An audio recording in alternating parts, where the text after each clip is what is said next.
Good morning.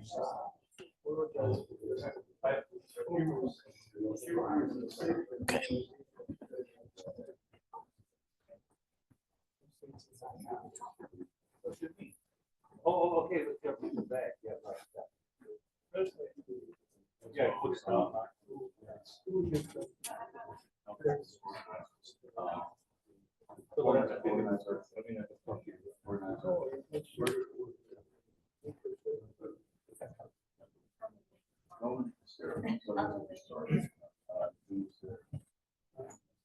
We have almost our speakers here. That's good. A little bleary-eyed, but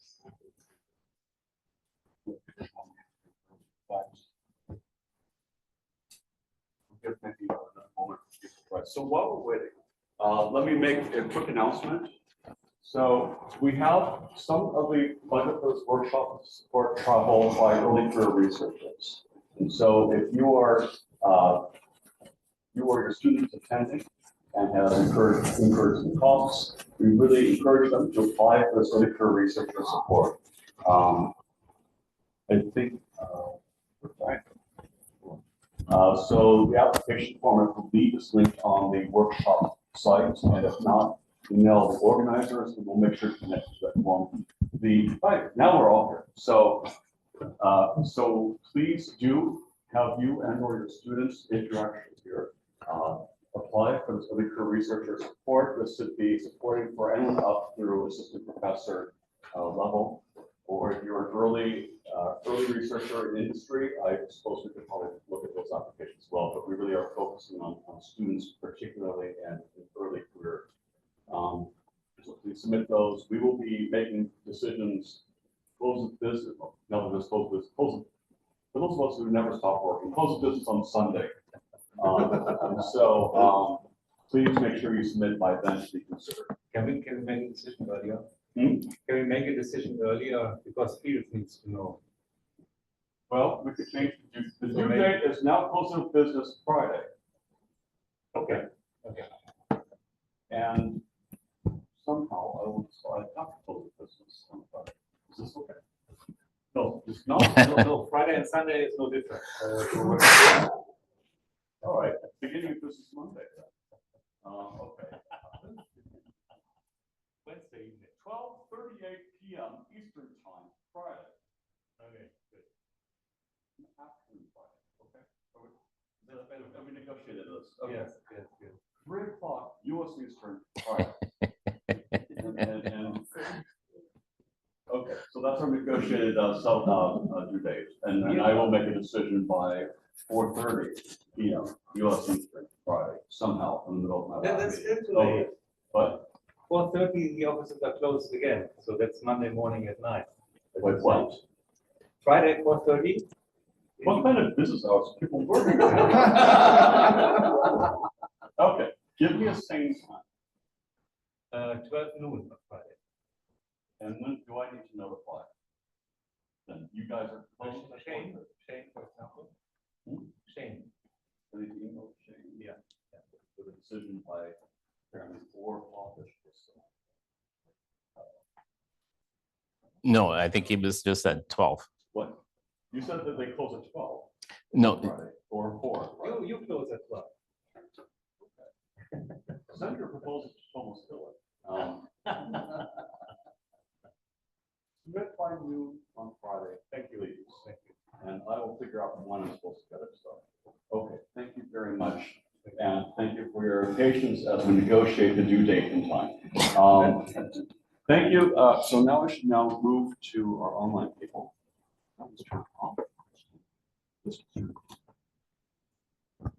Test, test. That sounds like it's working. So good morning. Thank you to those of you who are online for rejoining us this morning for the feature presentation of this workshop. John Lowengrub is going to be presenting in just a moment his plenary talk. Most, if not all of you know John. I've been grateful to know John since 2000 when I started working with him at the University of Minnesota, and actually met him on a visit to Minnesota just before that, and that helped seal the deal for me. The numerics we had such a wonderful discussion of numerical analysis and PDEs that sealed my decision to go to Minnesota. And I think we all have similar stories of having met John and found a way to weave our disciplines together.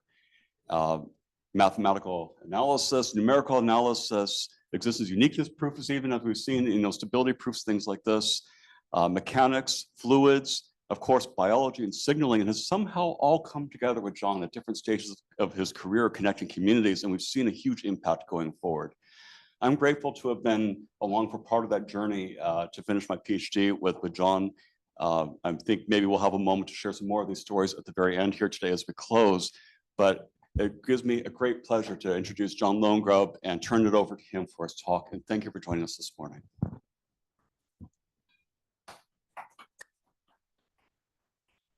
Thanks, Paul, and thanks so much to the organizers, so Paul, Min, Xiaoming, Herman, for organizing this. It's really touching, and I'm very pleased to be here and very pleased that you're all here, to celebrate.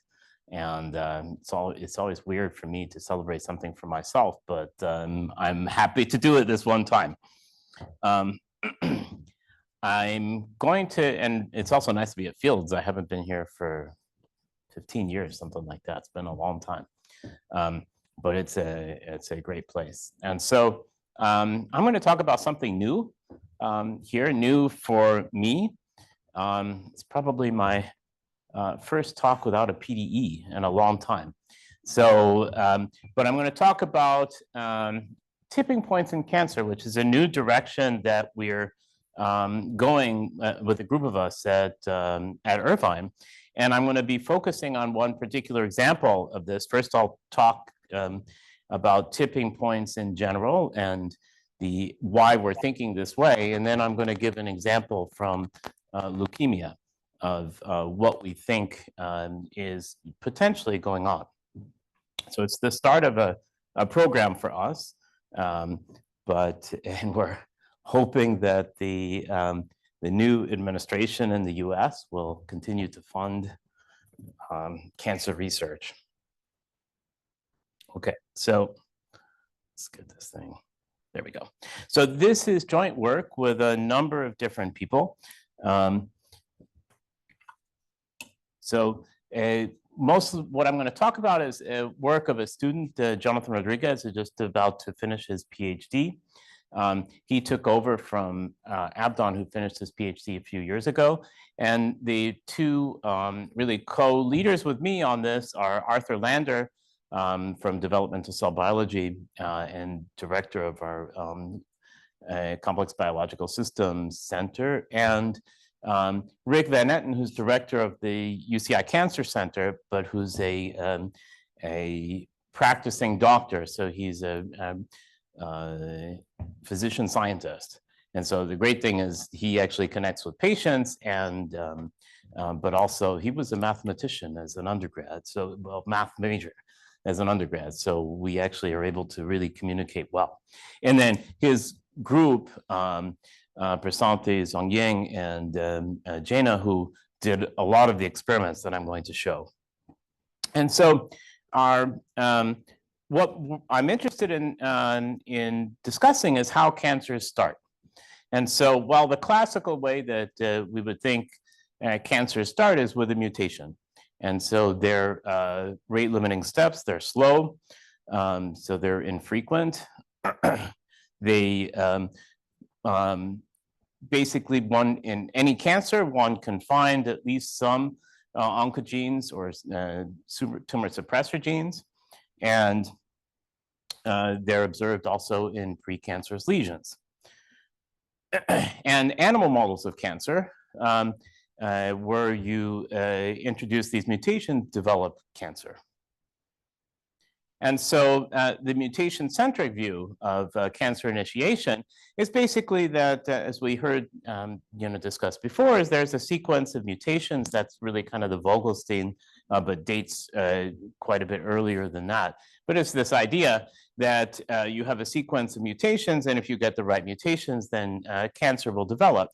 And early work suggested that you need somewhere between 5 to 7 mutations to develop cancer. And one can extend this. For example, with Vogelstein's idea was that if you may need large mutation rates to get this number, but if you have expanding populations, maybe you don't need as large a mutation rate. But the early work said that you need somewhere between 5 and 7 mutations. The problem, though, when you sequence tumors early, so you can do this in animal models, you don't really find that many mutations. Typically, you find 1 or 2 or maybe 3. And and so, well, that led people to rethink this idea and potentially refine the number of mutations that one might need. And so this is, again, work by Vogelstein now about 10 years ago, where by looking at particular cancers, lung and colorectal cancer, where you could identify risk factors and look at the difference in incidence from patients with the risk factors without, you can estimate mutation rates. And then they found that, well, maybe you need only 3 driver genes, basically, to generate cancer. And that led to something that was very controversial, which is called the bad luck hypothesis, which really caused a big stir in the field, where basically they argued by doing basically statistics and mathematical analyses that replication errors are the most responsible for cancer, so roughly in 2/3 of the cases. And so this made people in the cancer prevention feel very upset because, well, there's not much you can do about this if it's a replication error. But do mutations account for all the rate limiting steps? And so why go beyond mutations? And there's a there's a bunch of reasons, which I'll give you at least our take on it, about why you might consider going beyond mutations to try to understand cancer initiation. And so there's numerous examples that you could have oncogenic mutations, but without changing the underlying phenotype. And so there's a classic example of the farmer's eyelids, which is that there was a study done where they looked at the eyelids of farmers who were exposed to sun, for many days of the year, and found many driver genes, so oncogenes and tumor suppressor genes that were mutated. But nevertheless, the tissue was behaving completely normally. So the eyelid was completely normal. And so there were basically between 2 and 6 mutations in these for the cells, so as many as in typical cancers, but they were all behaving completely normally. There was some positive selection, but there was not cancer, and it was completely normal behavior. There's also examples where the microenvironment, we heard a bit about this yesterday, the microenvironment can normalize cancer cells. And so here's an example, a very classic example, is an old one from 1975, where basically one can generate cancer. So this one is teratocarcinoma, where you generate this cancer. Then it was put, the cells were removed, put into a blastocyst of a mouse, and the mouse developed and did not produce cancer. It developed completely normally, and they found that the mutations that were present in the cancer in the mouse, but it did not produce cancer. And so when they put these cells into the blastocyst and had the development, somehow they reversed. And this is what's considered to be a non-mutational basis for reversal, so going back to normal and controlled by the microenvironment. There's also examples where you can induce mutations. And so here's an example in a mouse where this induces a mutation in HRAS, or the HRAS pathway. But if you just do that, the mice don't form tumors. So that's this upper guy. And you, you can add an agent. And so this is a tumor promoting agent, what they call it would be called a tumor promoting agent, that can increase incidence, but does not induce mutations. And so the example that was done here, so these are, this generates the mutation and this is the agent. And, and so what TPA does is it's an inflammatory agent and induces proliferation in cells with activated RAS oncogenes. And there's a mechanism through Wnt and beta-catenin. And when you put so if you do either one separately, there's no tumors, but you put them together, there's tumors, but no additional mutation. So there's some other step that's needed. Another example comes from Peto's paradox, where the cancer risk across species that have very different sizes is still very similar. And so this is, and so even though there's many, for example, comparing an elephant and a mouse, right? There's many more stem cells in an elephant, but that doesn't raise the risk. And so, well, what are people thinking about? There, methods that delay the accumulation mutation, or increase the number of mutation steps as animals get bigger. And so that's one of the lines of thinking for why this might be the case. And so examples for that might increase the number of mutation steps. Well, if you have duplications of p53, you have to knock it out more times, right, in order to develop a risky mutation. Or there could be suppressor genes, for example, in whales, or metabolic changes, or changes in the immune system. So how did these large animals develop such cancer prevention mechanisms? And so these are really mutation-centric, and could there be other explanations? And I'll argue there could be. Another example, and one that's very relevant to the program that we're doing, is that while in mouse models of cancer, what do? You have a mutation in millions of cells in the mouse, yet you don't produce millions of tumors. Only very few tumors are produced, and often after a long delay. And in the tumors that are produced, there's very little tumor-to-tumor consistency among the mutations that are observed. So most of them would be passenger mutations as opposed to driver mutations.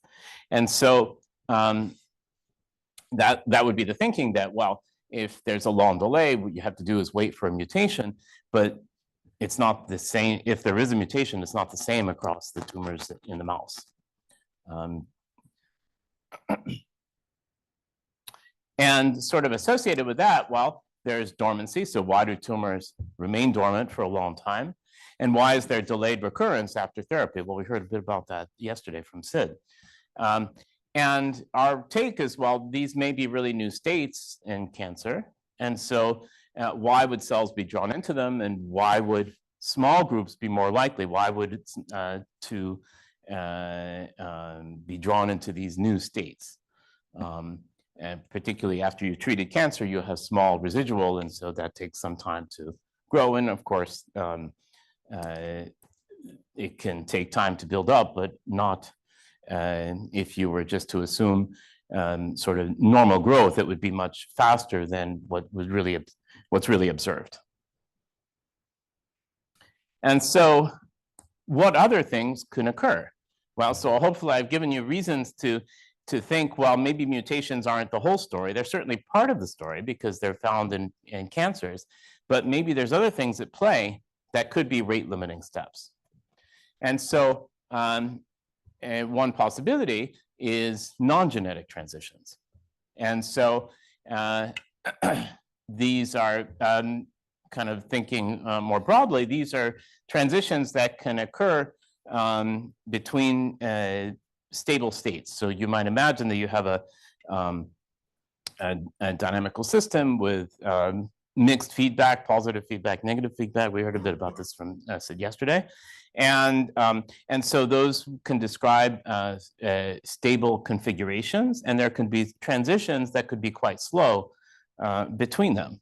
And so the classic example are gene regulatory networks, where you have, let's say, gene A inhibits gene B, but gene B inhibits gene A. And so you generate a bistable system where you have multiple, in this case, 2 stable states. With this simple system, generally you could have multi-stability, so multiple stable states. And so then you could potentially imagine that there's transitions between them. And what would be required for those transitions? Well, randomness and fluctuations. And so the generic kind of ingredients are mixed feedback. You need positive feedback to generate these multi-stable systems. And so if you have such systems, like you have 2 sort of locally stable points, then you can try to drive the system from one way to the other with stochastic fluctuations. And so this can be done without mutations. And so one classic example is a cell autonomous system, where you might start with a mutation, but then, and so that generates this yellow cell, the yellow nucleus. But then you could have that mutation event followed by a transition. So for example, an epimutation or a change in the gene regulatory network, like I showed before, and that can introduce another cell with an advantage. And that can happen multiple times and lead to something whose outcome looks very similar to the mutation-centric picture I showed before. And so this is, so there's examples where epigenetic changes. So it's really epigenomic here, so methylation processes. But then also it can be done with gene regulatory networks as well. And that's cell intrinsic, right? This happens in each cell. There's also a component of that could be non-cell autonomous or collective. So you could imagine again that the system starts with a mutation and then some in cell intrinsic change through an epimutation or gene regulatory network. But then later on, there may be a collective transition. So instead of one cell transitioning and becoming favorable, you might have a whole bunch of cells that could abruptly change behavior. And that could happen because you go beyond a certain number, or there's a spatial arrangement that's special about it. Essentially, the cells might be able to escape the growth factors that are trying to constrain them. And well, what kind of evidence could there be for this type of transition? It's collective transition. Well, the idea is that in normal tissues, proliferation is not cell autonomous, that there's feedback and communication among the cells. And the classic example is negative feedback, which we heard from Dominic yesterday about the different. So here we could imagine we have a stem cell and a differentiated cell, and the differentiated cell provides negative feedback on the self-renewal probability of a stem cell. So the probability of that cell to produce more of itself. And but if you just have negative feedback, that doesn't generate a multi-stable system, but oftentimes there's mixed feedback in normal growth control. There's something that can tell the cells to grow and something that tells the cells not to grow. And so this classic example here, just very generic, is that the differentiated cells are providing a signal to tell the stem cells to differentiate. But the stem cells, they're going to produce something that inhibits that signal, which gives you a net positive feedback. And so you have mixed negative feedback and positive feedback, and that's the right condition to generate multi-stability. And So this is growth factors introduced by the cells themselves, but also there could also be play with the immune system. So the immune system could also provide a mechanism for feedback and control, dealing with these state transitions. And why is this important? Well, random mutations, so like what Vogelstein produced with the bad luck hypotheses, they're hard to prevent. So random mutations like replicative mutation, they're hard to prevent and generally irreversible. There is some idea that you could potentially revert the cells by targeting downstream pathways from the mutation that are aberrant, but generally you can't do anything about the mutation. But if you have a non-genetic tipping point, non-genetic transition, that's potentially reversible and preventable. So if it's cell autonomous, so like in the epimutation situation, or potentially the gene regulatory network that's within a cell, you have to do, if you're going to revert the cells, you have to do that in each one, right? And that's challenging.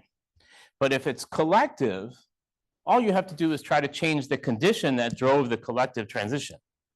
And then you'll get many cells to reverse together. And so that's, even though they look very similar, it's actually quite a fundamental difference. And so when you have relapse, well, that could be due to resistance to treatment. But as we heard yesterday, you can still, from Sid, you can still rebound, but without introducing resistance. And that could actually, but nevertheless, there's a delay. And that delay might be due to having to recross the tipping point again. And there's evidence in the literature for that. So what I want to do is, given that general introduction, think about a specific example. And so the whole key, that's a very kind of theoretical way of thinking about it. But now let's try to look at a specific example and see if we can find evidence for it, and what we can do with mathematical modeling. And so the system we're going to look at is leukemia, so chronic myeloid leukemia. And, and so this is very related to what Dominic talked about yesterday. And so it's a very simple cancer that arises in the hematopoietic system. And so as we heard from Dominic, it's a very complicated system. You start with a stem cell, it divides, there's a long-term, short-term stem cell, then there's a multipolar, they differentiate into a multipolar progenitor that then goes into the myeloid, produces cells in the myeloid lineage and the lymphoid lineage. And in CML, that's it's characterized basically by an overproduction of these granulocytes, myeloid cells, that are downstream. And it's a very simple disease. It's caused by one mutation, basically a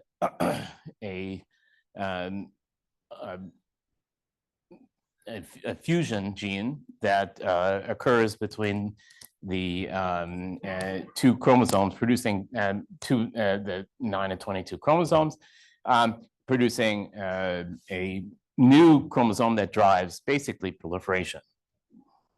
And there's three phases. There's the chronic phase, which I'm going to focus on. There's accelerated, and then blast crisis.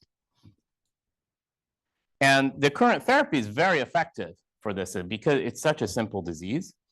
There's tyrosine kinase inhibitors, and the classic example is imatinib, and that are very effective in managing this disease. And patients who take them typically achieve remission and live for a normal lifespan, normally.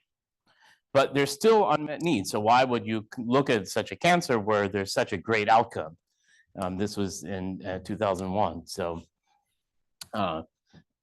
well, the problem is there's still some small fraction of patients, well, not that small, 10%, that don't respond to any tyrosine kinase inhibitors but they don't have any mutations, additional mutations beyond the BCR-ABL fusion gene.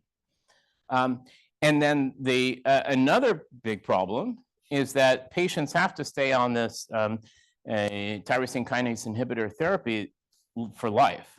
If they come off, about 40% of the disease recurs. And so, so a big challenge is to try to, well, identify which patients can come off safely. So even though 40% relapse, that means 60% don't. So can you identify them? And can you determine ways to get what's called treatment-free remission, where you can take the patients off the drug and their cancer won't recur? And it's not due to resistance, actually, because although resistance can occur, that typically this is treated with a cocktail of drugs, but the relapse rate, if you put patients back onto the TKIs, the patients will respond. And so we can try to use mathematical modeling to help identify patients and address these needs. And so the idea is that you can use models to get insight into the biology, and that's kind of what we're going to do here. And you can try to predict the disease burdens and explain reasons for why could be primary resistance, why a few small percentage of patients don't respond at all, and what can be done about treatment-free remission. And there's a long history of math modeling in leukemia. And so just a few of the examples, and we heard one yesterday. But nevertheless, this is the hematopoietic system is very complicated, and it's really not well understood, even though it's such an important system, what cells are communicating with which cells communicate, and the feedback and feedback on the branching processes, how that all works. And so what we've been trying to do is take a systems biology approach to this, combining mathematical modeling and experiments in mouse models. And so because the system is so tightly controlled and producing the hematopoietic system, and it's producing huge numbers of cells, 10 to the 11, 10 to the 12 per day, it has to be under tight control. And so there's both feedback and feed forward regulatory loops. And so what one can try to do is develop mathematical models that take that into account. And so I'll just step through this kind of, even still compared to the full system, a quite simplified model. And our collaborators, so Rick and his group, have developed a conditional transgenic mouse model of CML that was informed by the model, but also feeds back onto the model. And so just to give some ideas about how you might go about this, well, if we don't really know anything, right, we could take our very simplified view of the hematopoietic system with grouping all stem cells together, all progenitor cells together, with them with a branch in the lineage. We don't know which cells are feeding back, and that's all of these dotted and solid lines that are connecting the basically controlling the self-renewal probability of the stem cells, their division rate, the self-renewal probability of the progenitor cells, their division rate, the probability of branching either to the lymphoid or myeloid cells. We don't know what. And so what one can try to do is use an automated approach to try to identify, if we think about normal hematopoiesis, what kind of feedbacks are necessary to achieve equilibrium, right? Because the normal system has to have stable equilibrium. And so when you do that, there's really 4 model classes that are all distinguished by which cells provide feedback on the stem cells. And that's the critical ingredient. There has to be feedback on the self-renewal probability of the stem cells. And then you can look in the literature, and so find examples of feedback factors that can do this. And so as well as the branching. And so one factor that well, there's a number of factors, but CCL3 and TGF-beta1, they're known to regulate hematopoietic stem cell renewal, and they're generated typically by some version of the progenitor cell. So in our simple model, we can have them produced by here. So that automatically picks the model class. Says, well, at least we know there's biological evidence for this feedback. And then more evidence that there's this branching is related to a factor IL-6 that determines the fate, whether you go down the lymphoid or myeloid lineage.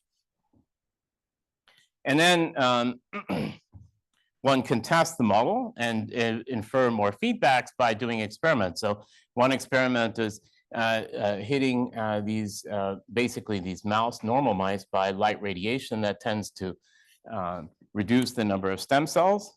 And then one can look at the output of that. And so that suggests that there's negative feedback from the stem cells onto the division rates because when you reduce the number of stem cells with this guy, you increase with the radiation, you increase division rates of the stem and progenitor cells. And if you inhibit the myeloid cells with an antibody, then that will reduce the number of MPPs because you relieve, that's suggesting there's negative feedback here because you're relieving the negative feedback by reducing these guys. And so then you reduce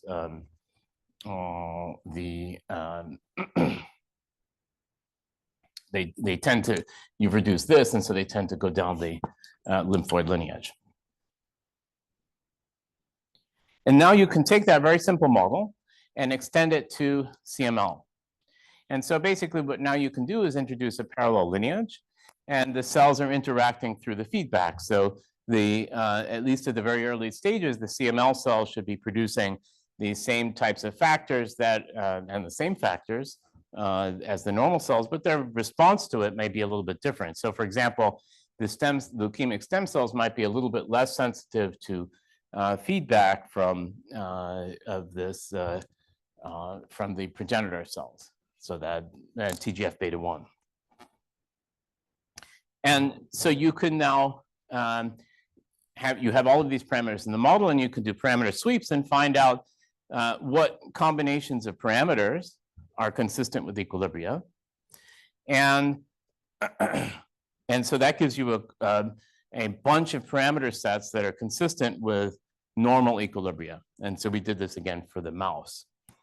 And so that can give you, at least in our sweep, that gave us about 1,500 parameter sets that were consistent with equilibria.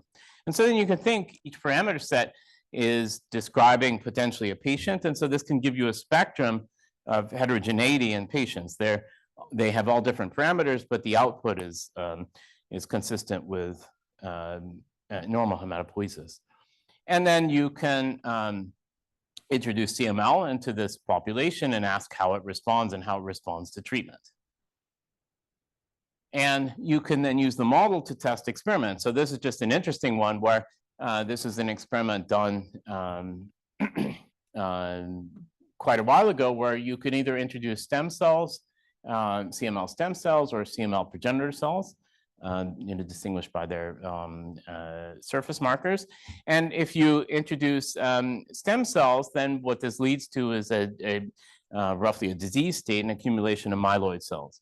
If you transplant progenitor cells, this actually leads, surprisingly, to an accumulation of lymphoid cells, and there's no disease. The disease will eventually run out because they're the progenitor cells. They don't fully self-renew.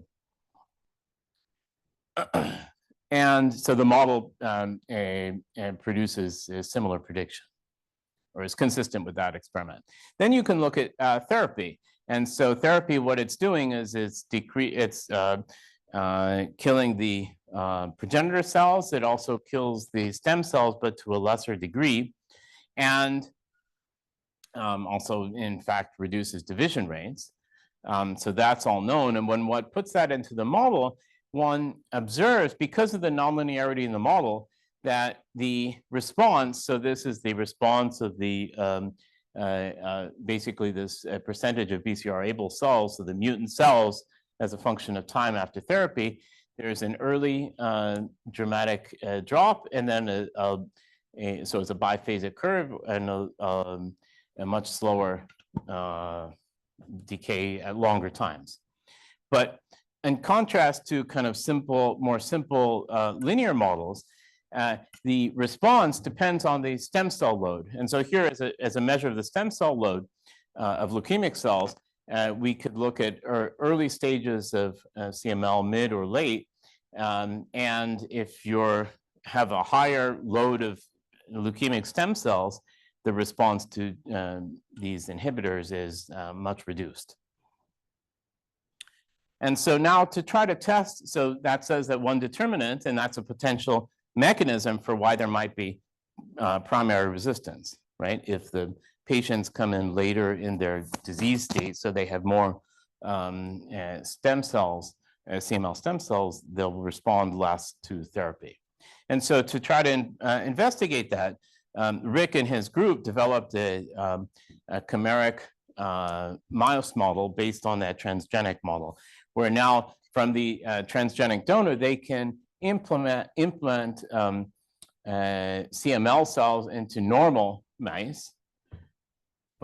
And the difference here is it's unirradiated, so they can so there's no additional changes in the mouse. They're just putting these cells in, and then they can vary the chimerism.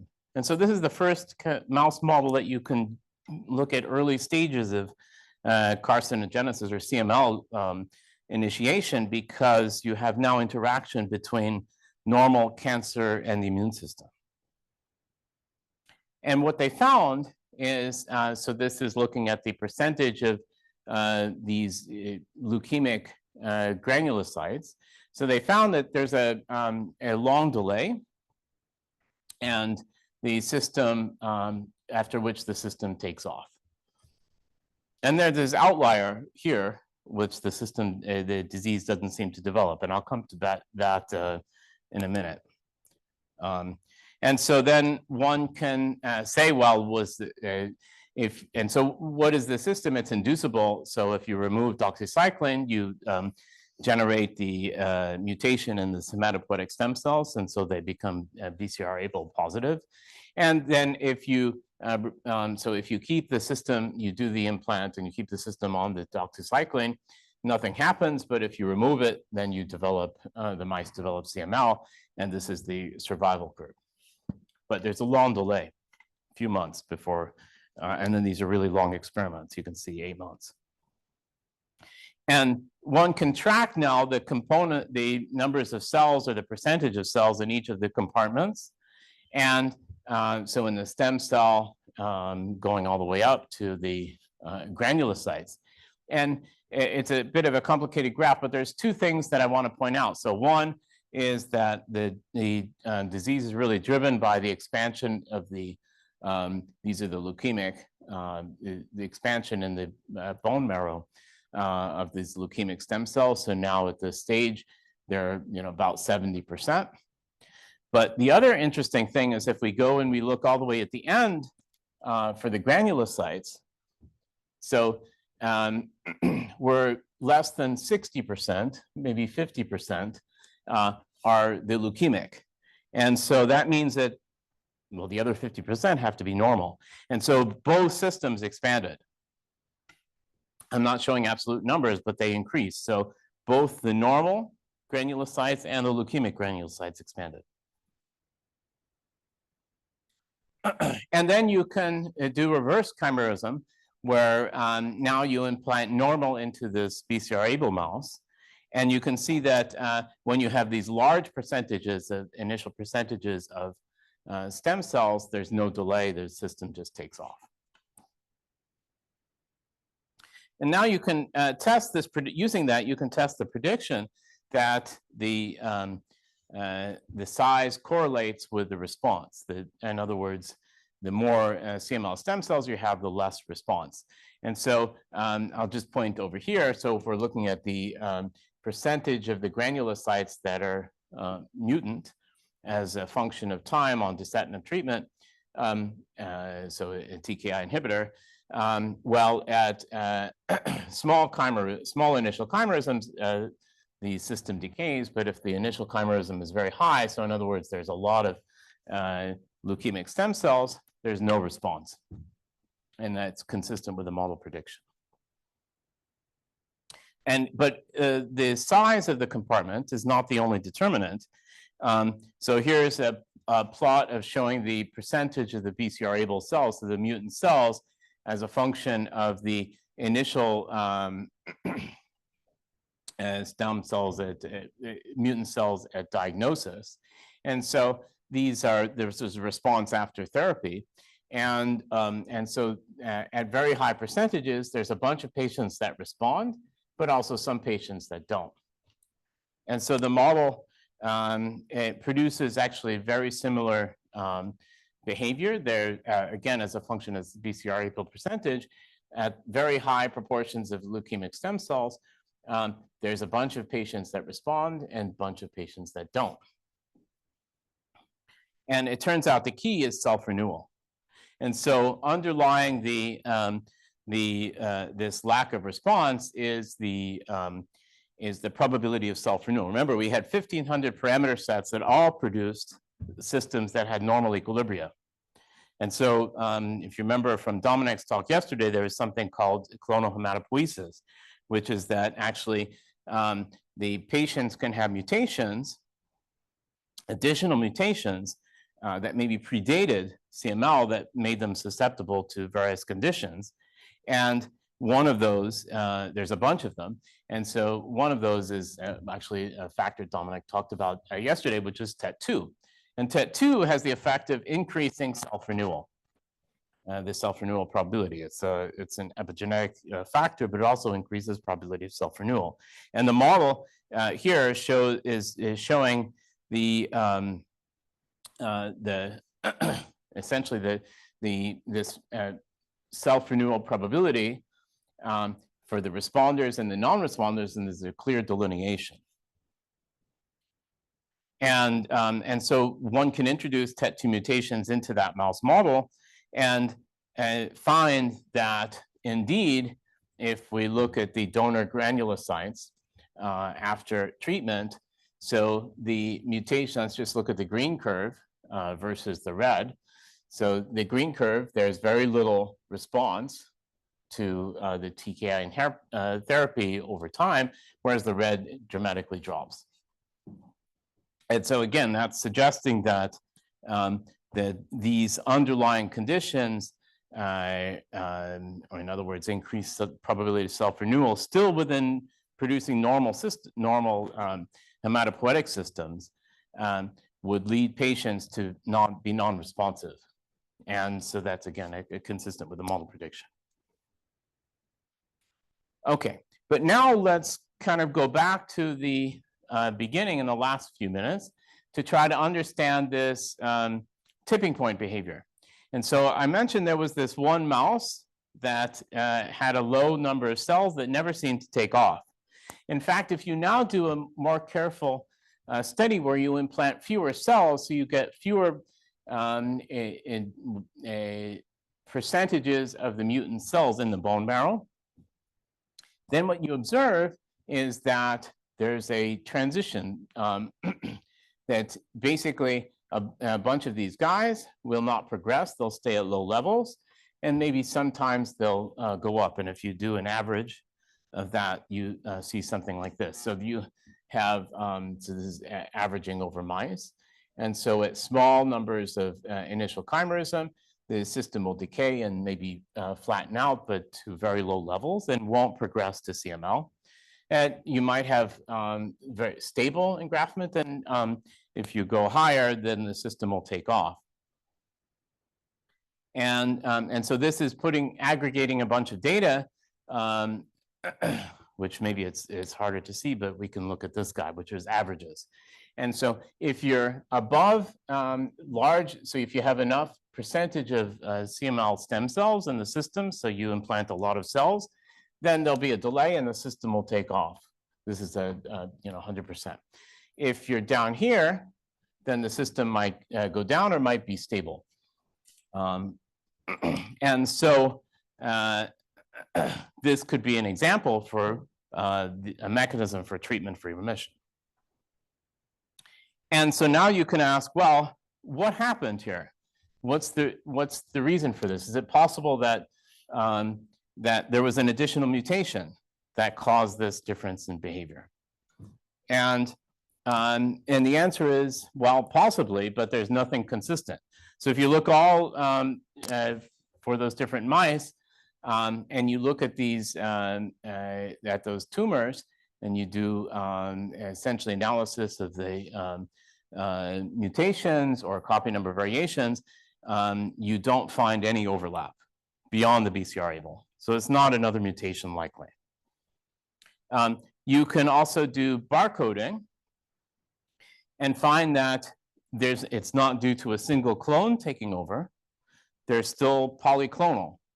And so that still, of course, could be something else going on, but those tumors are polyclonal. It's not an example of just one clone outcompeting others. And so all of that together suggests that, well, maybe what we've observed is a non-genetic collective transition, right? Because there's at low levels of stem cells, the system doesn't progress. You need enough, and then enough stem cells, and then the system will progress. It's not due to initial mutation, and it's not due to a clone taking over. And so our model doesn't account for that, the current model. So now we can ask, well, what are we potentially missing? And so one thing that's known that we're missing is the production of this factor IL-3 that's known to be produced by the leukemic stem cells. And what they do, it's an autocrine factor, so they upregulate and it increases their self-renewal. One way of modeling that would be upregulating the self-renewal probability. And now we're in a case where we have the negative feedback here given by CCL3 or TGF-beta1, so one of these negative factors, together with a positive factor, this IL-3. And now we're back in a situation where in CML, we have at least evidence that there's this positive and negative feedback, just like what we started with trying to discuss for these multi-stable systems. And in this kind of system, what we actually have is a bimodal system. So this provides the positive feedback, this provides the negative feedback, and now we're in a state where it's not bistable, but as we call it bimodal, because there's one stable state here. So this is a phase plane of these S or stem cells here, and the differentiated cells T. And now what we have is one stable state and one, well, growth state. So the stable state is infinity, and they're separated by a separatrix. And so if you're able to cross the separatrix, you can go from stable to unstable. But of course, you can't do that in a deterministic system. And so if instead you solve the system using introducing noise, and so solve it with fluctuations, so stochastic systems, then what you can do is you can start on one side of the separatrix, but the stochastic fluctuations can bring you to the other side. Or you could start, so here starting on the unstable side, you might be able to become stable. Or here starting at the stable side, there might be a chance, and so most of the trajectories will go here, but you might have a few that will escape. And so this gives you a mechanism for escape. And now we can go back and say, well, let's think about the interaction. So that's just kind of the toy model. This is a toy model too, but now at least let's consider the interactions between normal and leukemic. And so we have our normal system, our leukemic system, and the leukemic has the positive feedback, and well, there's negative feedback, and both systems have the negative feedback. And now the idea is that well, it's likely if this factor is working on leukemic stem cells, it probably also is working and feeding back on the normal stem cells. And so changing their self-renewal. But maybe to a lesser degree, we don't know. Something to explore, but that's a hypothesis. And now if you put that system together, you can again draw a type of phase plane analysis where we're plotting the stem cells, normal stem cells with the normal leukemic, with the leukemic. So again, just the stem cell. And then what we see is that, well, there's a separatrix, and this is a four-dimensional system now. So I'm just plotting a projection of it. But there's a separatrix where starting here, you will extinguish the leukemia, and here, both systems will grow. And you can measure the chimerism, so that's essentially the percentage of the leukemic cells in the system. And then what you'll see is that, well, for some of those trajectories, that chimerism will go to 0, so the leukemia will be extinguished, or they'll go to some positive number, not necessarily 100%. And that positive number depends on the ratio of positive feedbacks from the IL-3, so the factor that's produced by the leukemic stem cells. And so the smaller the factor, so smaller positive feedback from the normal cells, the lower the chimerism. Okay, now we can look at individual trajectories from that system. So starting, and so these are essentially starting from the same initial condition, but many stochastic simulations. And so looking at the trajectory, so this is the number of cells, the stem, these are normal stem, normal differentiated, leukemic stem, leukemic differentiated, this total cells, and then these are the chimerisms. And so the percentage essentially of the CML. And so what you can see is normal, well, some of the trajectories will just stay in equilibrium. We're introducing these cells at equilibrium. But in CML, some will take off and some will extinguish. And the typical thing is that we have expansion or extinction. There's very little coexistence. But if we think of each trajectory as a niche region, right, a collection of trajectories, then the total bone marrow consists of these many niches. And so then you can average over that, and you can do that for multiple mice, thinking of these as multiple mice. And then when you do that, you average all of these results. This is the outcome. So if you start at large chimerisms, so large numbers of leukemic cells, then the system will go up and the leukemia will take over. If you're below a critical threshold, well, there's this initial decay, but then it will tend to stabilize. And if you're a little bit below that, then you can stabilize at lower levels. And the shaded region is just indicating the variation. And that's completely, it seems very analogous and qualitatively similar to what's observed in the experiment.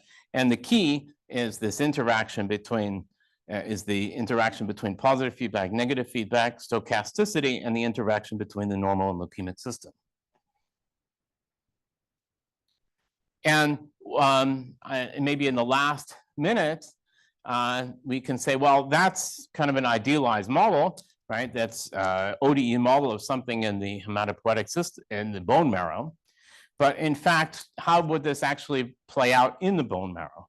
Because in the bone marrow, we're saying, okay, we have these factors, but those factors are not diffusing infinitely far. There's a diffusion length, which basically is measuring how far they go before they're taken up by the cells, and that you can't accumulate them infinitely. They basically, the concentrations of those factors have to start leveling off.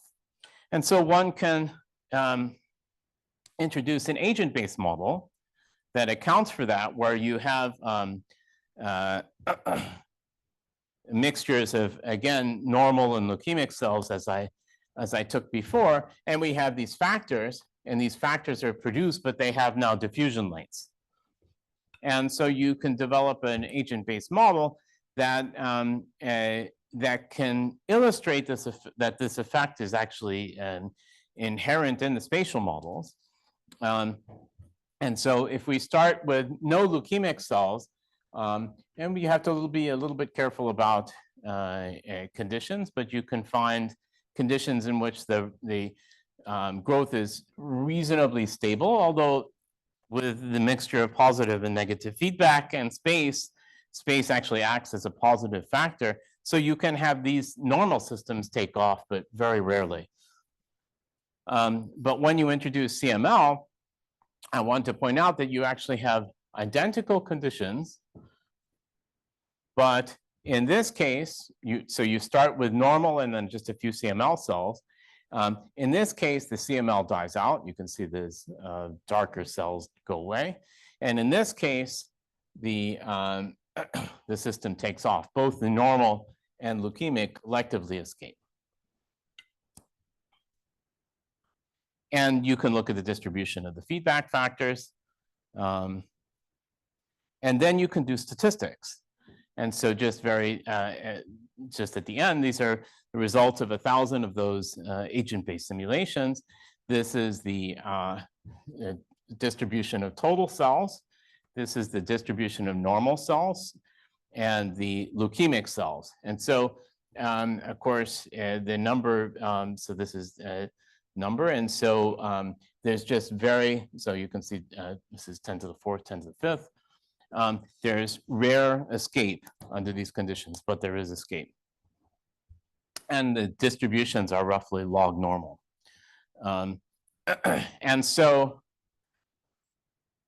with that, let me conclude by saying that, well, this is now, we have this systems biology approach combining the math model with this novel mouse model, which is the first model that one can really look at the early stages of CML initiation. The CML arises with a long latency, so 3 months or so, 4 months, but it only progresses if there's enough bone marrow cells, leukemic stem cells, otherwise it doesn't progress. And there's a substantial contribution of the normal cells to the disease. The CML that develops in these mouse models is polyclonal, and there's no consistent mutations among all of these mice. And so that's suggesting that there's that this is, well, at least it's indirect so far, but it's suggestive that there could be a collective tipping point. And these simplified math models with these motivated positive and negative feedback illustrate this. And so then again, just quickly summarizing, these collective tipping points really are emerging out of the normal growth processes. It's like an Achilles heel of normal growth and constrained growth. But we don't know the exact nature of the tipping points. We have a hypothesis here, at least in the connection of CML with the various factors that needs further testing. So we don't really know what molecules are, although, as I said, we have this hypothesis in CML, but we need more experiments to validate it. I didn't include immune interaction, but that can certainly play a key role here. The question is could the immune system modulate the tipping point, or does it generate the tipping point? We're still not sure about that. Could do either one. And again, understanding what is leading to this cancer initiation can help prevent or stratify patients and can provide potentially a strategy for reversion and can explain recurrence. And so with that, let me stop and take any questions.